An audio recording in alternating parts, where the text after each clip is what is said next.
Bon, alors, Monsieur Bise. Puis on va arrêter là-dessus, parce que, vous savez, s'il y en a qui nous regardent, ça, au fond, ça ne va pas tellement les intéresser, ça. Hein. J'ai le sentiment. C'est Monsieur Bise qui a la parole. Nous l'avons déjà dit, mais le contexte national d'austérité rend la construction des budgets de plus en plus difficile. Depuis 3 ans, nous payons les conséquences du pacte de responsabilité et de ces 35 milliards d'exonération de cotisations sociales aux entreprises, toujours sans aucune contrepartie sur l'emploi. Cette politique se traduit par une ponction de 15 millions d'euros sur les 3 derniers exercices de notre ville. Il faudrait augmenter les impôts de 19% pour compenser complètement cette baisse. Pourtant, ces 15 millions d'euros auraient permis de financer des projets utiles pour notre ville et nos concitoyens, tout en créant des emplois. Cette politique creuse davantage les écarts entre les riches et les pauvres, et c'est pourquoi nous demandons le retrait du pacte de responsabilité. Or, le ministre du Budget a annoncé qu'il poursuivrait dans cette voie en maintenant les baisses de dotation pour 2017. Cela se traduira par une ponction de 3,7 millions supplémentaires sur notre budget, couplée au nouveau calcul de la DGF. L'équation budgétaire semble impossible à résoudre pour de nombreuses collectivités. Nous appelons désormais à la mobilisation des élus et de la population pour demander l'arrêt des baisses de dotation. Sur les dépenses de ce budget, il me semble important de souligner que malgré le contexte, nous continuons à donner une priorité à l'éducation dans le cadre d'un programme de réussite éducative dont l'ambition est revue à la hausse.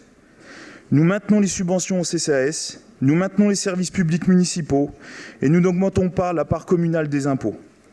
Pour conclure, le groupe PCF Front de Gauche se prononcera en faveur de ce budget, car nous estimons qu'il respecte nos engagements et nos valeurs, et nous continuerons à nous battre afin d'obtenir le maintien des dotations d'État. Merci. Monsieur Croix, non, il y avait Serge Joly avant.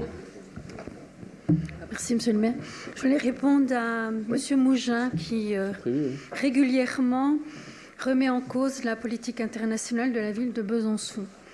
Donc, je voudrais lui répondre que Besançon est une ville ouverte au monde, faite de diversité, qu'ici à Besançon, on est curieux de l'autre, on a envie d'échanger, de s'enrichir, et que c'est une valeur d'émancipation humaine. Donc, lui veut la régression humaine, et bien nous, on n'est pas dans ce cas-là.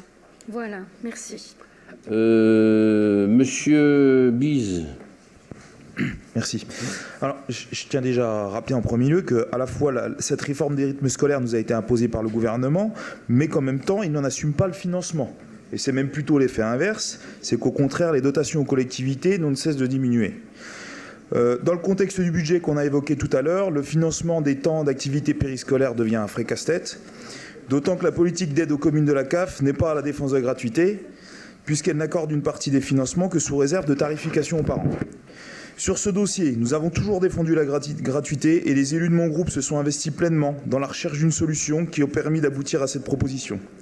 Ce scénario qui va permettre à la fois d'accueillir tous les enfants qui en font la demande dans les temps d'activité périscolaire en augmentant les capacités d'accueil, d'augmenter la qualité de l'accueil avec des taux d'encadrement plus importants et une meilleure formation des encadrants, et d'engager davantage de travail avec les associations pour des temps de découverte d'activités sportives, culturelles, etc.